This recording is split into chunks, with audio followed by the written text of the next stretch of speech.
പഴം വെച്ചിട്ട് ഒരിക്കലും പ്രതീക്ഷിക്കാത്ത ടേസ്റ്റിൽ ഡെസേർട്ടായിട്ടും സ്നാക്കായിട്ടൊക്കെ ഉണ്ടാക്കിയെടുക്കാൻ പറ്റിയ ഒരു കിഡിലൻ ഐറ്റമാണ് കേട്ടോ ഇന്നത്തേത്. നന്നായിട്ട് പഴുത്തിട്ടുള്ള ഒരു നേന്ത്രപ്പഴം ചെറിയ പീസായിട്ട് കട്ട് ചെയ്തിട്ട് മിക്സിയുടെ ജാറിലിട്ടിട്ട് അതിലേക്ക് 1/4 കപ്പ് പാലും കൂടി ചേർത്തിട്ട് നന്നായിട്ടൊന്ന് അരച്ചെടുക്കാം. നോൺ സ്റ്റിക്കിൻ്റെ പാനിലേക്ക് 1 ടേബിൾ സ്പൂൺ നെയ്യ് ഒഴിച്ചിട്ട് ഈ ഒരു ബാറ്റർ ഇതിലേക്ക് ചേർത്തിട്ട് ഒന്ന് വേവിച്ചെടുക്കാം.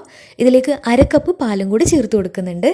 വേവിച്ചെടുക്കുന്ന സമയത്ത് 2 ടേബിൾ സ്പൂൺ പഞ്ചസാരയും ഒരു പിഞ്ച് ഉപ്പും കൂടെ ചേർത്ത് കൊടുക്കുന്നുണ്ട്.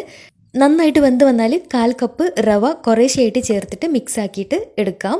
ഞാൻ എടുത്തിട്ടുള്ളത് മദേഴ്സിൻ്റെ റോസ്റ്റഡ് റവയാണ് കേട്ടോ. മദേഴ്സിൻ്റെ തന്നെ വേറെയും ഒരുപാട് പ്രോഡക്റ്റ്സ് അവൈലബിൾ ആണ്. നല്ല ക്വാളിറ്റിയുള്ള പ്രോഡക്റ്റ്സ് ആണ് കേട്ടോ.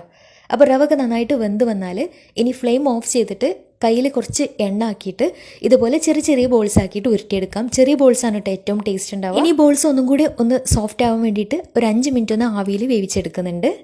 ഈ ഒരു സമയത്ത് തന്നെ വേറൊരു പാന് സ്റ്റൗവിൽ വെച്ചിട്ട് അതിലേക്ക് 2 ടേബിൾ സ്പൂൺ നെയ്യ് ഒഴിച്ചിട്ട് കുറച്ച് കാഷ്യൂനട്ട് ഒന്ന് വറുത്ത് കോരി വെക്കാം. എന്നിട്ട് അതിലേക്ക് 1/4 കപ്പ് സേമിയ ഇട്ടിട്ട് നന്നായിട്ടൊന്ന് ബ്രൗൺ കളർ ആവുന്നവരെ നന്നായിട്ടൊന്ന് വറുത്തെടുക്കാം. എന്നിട്ട് അതിലേക്ക് 3 ടേബിൾ സ്പൂൺ പഞ്ചസാര ചേർത്തിട്ട് ഒരു മീഡിയം ഫ്ലെയിമിൽ ഇട്ടിട്ട് ഒന്ന് കാരമലൈസ് ചെയ്തെടുക്കാം. കരിഞ്ഞു പോവണ്ട. മെൽറ്റായിട്ട് ബ്രൗൺ കളറായിട്ട് വന്നാൽ ഇതിലേക്ക് 1/2 ലിറ്റർ പാല് ചേർത്ത് കൊടുക്കാം. ചൂടായിട്ട് വരുമ്പോൾ 4 ടേബിൾ സ്പൂൺ പഞ്ചസാരയും വറുത്ത് വെച്ചിട്ടുള്ള സേമിയയും കൂടെ ചേർത്തിട്ട് വെന്ത് വന്നാൽ ഇതിലേക്ക് വേവിച്ച് വെച്ചിട്ടുള്ള ബോൾസും കൂടി ഇട്ടിട്ട് ഒന്ന് തിളപ്പിച്ചെടുക്കാം. അവസാനം കുറച്ച് ഏലക്കാപ്പൊടിയും കൂടി ചേർത്ത് മിക്സാക്കി എടുത്താൽ നല്ല ടേസ്റ്റി ആയിട്ടുള്ള ഡെസേർട്ട് റെഡി.